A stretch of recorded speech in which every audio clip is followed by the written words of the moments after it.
রোমের পতন। আচ্ছা, এই দুটো শব্দ শুনলেই আমাদের মাথায় কি আসে? হয়তো বর্বরদের আক্রমণ, আগুন, ধ্বংস, এক বিশাল পরাশক্তির হঠাৎ করে ভেঙে পড়ার ছবি। কিন্তু যদি বলি আসল গল্পটা এর থেকে অনেক বেশি জটিল আর সত্যি বলতে অনেক বেশি ভয়ঙ্কর, এটা কিন্তু কোনো একটা দিনে ঘটে যাওয়া ঘটনা ছিল না, বরং এটা ছিল শতাব্দীর পর শতাব্দী ধরে চলা একটা অবক্ষয়ের কাহিনী, যার শেকড় লুকিয়েছিল সাম্রাজ্যের একেবারে গভীরে। আর এখানেই আসল প্রশ্নটা, যে সাম্রাজ্যটা প্রায় ৫০০ বছর ধরে পৃথিবীর একটা বিশাল অংশ শাসন করেছিল, তার পতনের পেছনের আসল কারণগুলো, সেগুলো কেন আমাদের স্কুলের বইয়ের পাতায় সেভাবে বলা হয় না? চলুন আজ সেই লুকানো ইতিহাসের ভেতরেই ডুব দেওয়া যাক, যেখানে সহজ উত্তরগুলো শেষ হয়ে যায় আর কঠিন সত্যিগুলো সামনে আসতে শুরু করে। তো প্রথমেই একটা জিনিস পরিষ্কার করে নেওয়া দরকার, এই পতন বা কোল্যাপস শব্দটার মানে কি। আমরা যখন 476 খ্রিস্টাব্দের কথা বলি, তার মানে এই না যে একদিন সকালে ঘুম থেকে উঠে সবাই দেখল রোম শেষ। ব্যাপারটা মোটেও তেমন না। এটা ছিল একটা খুব ধীর আর কষ্টদায়ক রূপান্তর, একটা শতাব্দী জোড়া প্রক্রিয়া, যেখানে রোমের যে কেন্দ্রীয় শাসন ছিল সেটা আস্তে আস্তে একদম বাষ্পের মতো উবে যায়, আর সে বিশাল সাম্রাজ্যটা ভেঙে টুকরো টুকরো হয়ে অসংখ্য ছোট ছোট রাজ্যে পরিণত হয়। তাহলে শুরু করা যাক সেই গল্পটা দিয়ে, যেটা আমরা প্রায় সবাই স্কুল থেকে শিখে এসেছি। সেই খুব চালু ধারণাটা যে বর্বরা এসে সব ধ্বংস করে দিয়ে গেল। কিন্তু এই সহজ ব্যাখ্যাটা কি আসল সত্যিটাকে আড়াল করার একটা উপায় মাত্র? আসুন এই ধারণাটাকে আগে একটু কাটাছেড়া করে দেখি। আমাদের প্রায়ই বলা হয়, জানো তো, ওই বর্বর উপজাতিরা এসে রোম আক্রমণ করে ধ্বংস করে দিয়েছিল। দেখুন, গল্পটা শুনতে খুবই সোজা আর বেশ নাটকীয়, সন্দেহ নেই। কিন্তু এটা পুরো ছবির একটা খুব ছোট অংশ মাত্র।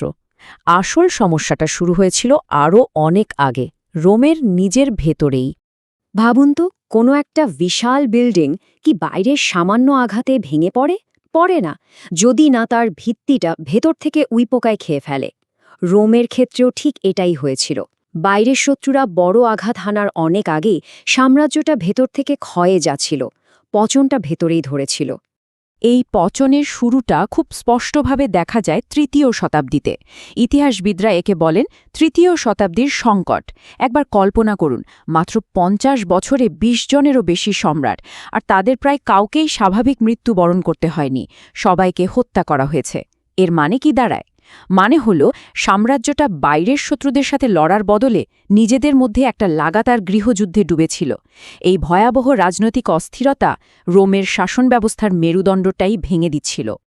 আর এই রাজনৈতিক বিশৃঙ্খলার আগুনে ঘি ঢালছিল কারা?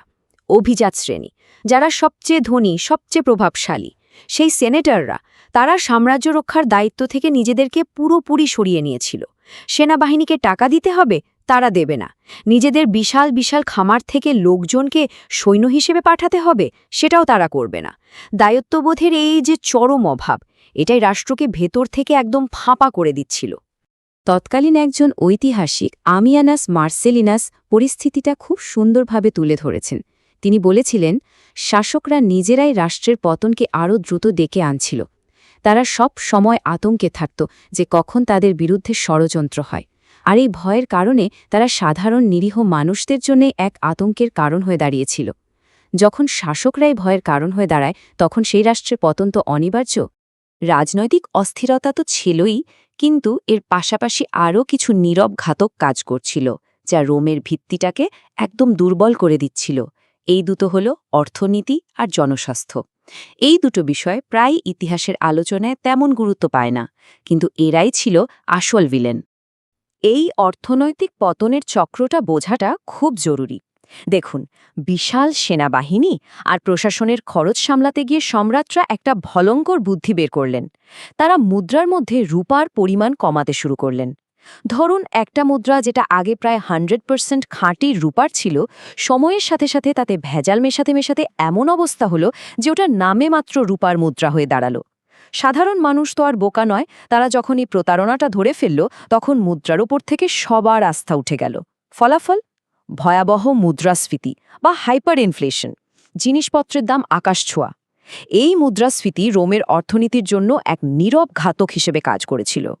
আর এর সাথে সাথে রোমের অর্থনৈতিক ইঞ্জিনটাই যেন বন্ধ হয়ে যাচ্ছিল। যুগ যুগ ধরে রোমের অর্থনীতি চালিয়েছে কারা? নতুন জয় করা এলাকা থেকে ধরে আনা দাসের দল। কিন্তু সাম্রাজ্যের বিস্তার যখন থেমে গেল, তখন দাসের সরবরাহ বন্ধ হয়ে গেল। ফলে কি হল? কৃষি থেকে শুরু করে শিল্প সবকিছুতেই শ্রমিকের অভাব। তার ওপর যখন ভ্যান্ডালরা উত্তর আফ্রিকা দখল করে নিল, তখন রোমের প্রধান খাদ্যশস্যের যোগান আর ভূমধ্যসাগরের গুরুত্বপূর্ণ বাণিজ্য পথগুলোও বন্ধ হয়ে গেল।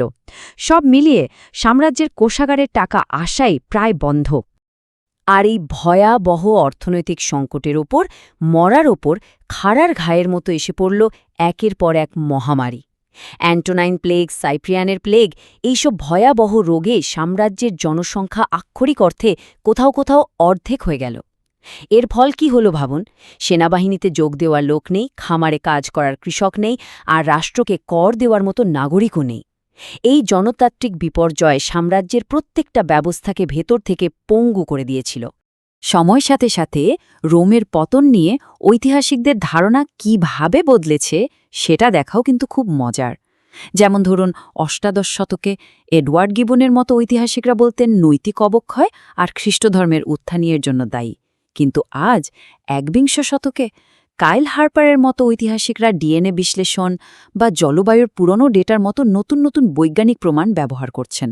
আর তারা দেখাচ্ছেন যে মহামারী আর জলবায়ু পরিবর্তনের মতো বিষয়গুলো, যা আগে হয়তো আমরা তেমন গুরুত্বই দিইনি, পতনের পেছনে সম্ভবত সবচেয়ে বড় ভূমিকা রেখেছিল।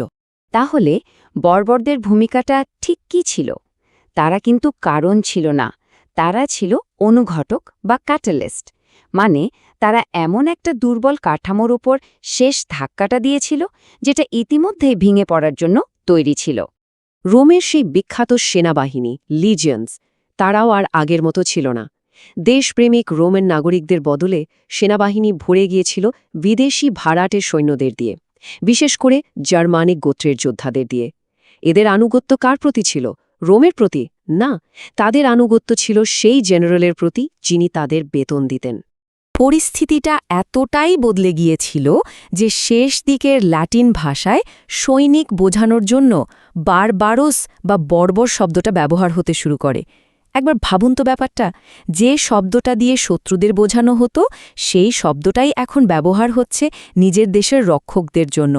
এটা থেকেই বোঝা যায় রোমের সেনাবাহিনী কতটা ভাড়াটে নির্ভর আর ভেতর থেকে বদলে গিয়েছিল। একটা সময় সম্রাট ডায়োক্লেটিয়ান একটা ভালো উদ্দেশ্য নিয়েই সাম্রাজ্যকে দুই ভাগে ভাগ করেছিলেন, পূর্ব আর পশ্চিম। উদ্দেশ্য ছিল শাসন ব্যবস্থা সহজ করা। কিন্তু এই বিভাজনটাই পরে একটা বড় সমস্যা হয়ে দাঁড়ায়। ধনী আর তুলনামূলকভাবে সুরক্ষিত পূর্ব অংশটা প্রায়ই দরিদ্র আর ক্রমাগত আক্রমণের শিকার পশ্চিম অংশকে সাহায্য করতে চাইত না। সম্পদ আর সৈন্য নিয়ে তাদের মধ্যে প্রায়ই দ্বন্দ্ব লেগে থাকত। ফলে যখন বর্বররা চূড়ান্ত আক্রমণ শুরু করল, তখন পশ্চিম রোমান সাম্রাজ্যকে একাই লড়তে হয়েছিল। আচ্ছা, অনেক তো প্রাচীন ইতিহাসের কথা হলো, এবার আলোচনাটাকে একটু আজকের দিনে নিয়ে আসা যাক। রোমের এই পতনের গল্প কি আজকের বিশ্বের জন্য কোনো সতর্কবার্তা নিয়ে আসে? এই তুলনার দিকে তাকালেই ইতিহাসের পুনরাবৃত্তির একটা কেমন যেন গা ছমছমে অনুভূতি হয়, তাই না? সামরিক শক্তির ওপর অতিরিক্ত নির্ভরতা, বিশাল প্রতিরক্ষা বাজেট, সমাজের ধনী আর দরিদ্রের মধ্যে আকাশপাতাল বৈষম্য আর তীব্র রাজনৈতিক বিভাজন, যা দেশকে ভেতর থেকে দুই ভাগ করে ফেলে, এই সমস্যাগুলো কি খুব পরিচিত লাগছে? রোমের পতনের কারণগুলো শুধু প্রাচীন ইতিহাস নয়, এগুলো আজকের বিশ্বের অনেক সুপার পাওয়ারের জন্য এক অস্বস্তিকর আয়নার মতো। সুতরাং পুরো আলোচনা থেকে মূল শিক্ষাটা কি? শিক্ষাটা হলো রোমের পতন শুধু বর্বরদের আক্রমণের গল্প নয়, এটা হলো ভেতর থেকে ক্ষয় যাওয়া একটা জটিল ব্যবস্থার গল্প। রাজনৈতিক দুর্নীতি, অর্থনৈতিক সংকট, মহামারী আর জলবায়ু পরিবর্তনের মতো অনেকগুলো কারণ একসাথে মিলে একটা পারফেক্ট স্টর্ম তৈরি করেছিল। বাইরের আক্রমণ ছিল, বলা যেতে পারে, কফিনের ওপর শেষ পেরেকটা। আসল মৃত্যুটা ঘটেছিল অনেক আগেই, সাম্রাজ্যের ভেতরে। আর এই প্রশ্নটাই আমি আপনাদের ভাবনার জন্য রেখে যাচ্ছি। ইতিহাস কি সত্যিই নিজেকে পুনরাবৃত্তি করে? রোমের ইতিহাস শুধু অতীতের একটা গল্প নয়, এটা সভ্যতার উত্থান আর পতনের এক চিরন্তন সতর্কবার্তা। যদি আজকের বিশ্ব রোমের সেই আয়নায় নিজের প্রতিচ্ছবি দেখতে পায়, তাহলে সবচেয়ে বড় প্রশ্নটা হলো, আমরা কি সেই ইতিহাস থেকে কিছু শিখছি, নাকি সেই একই ভুলের পুনরাবৃত্তি করতে চলেছি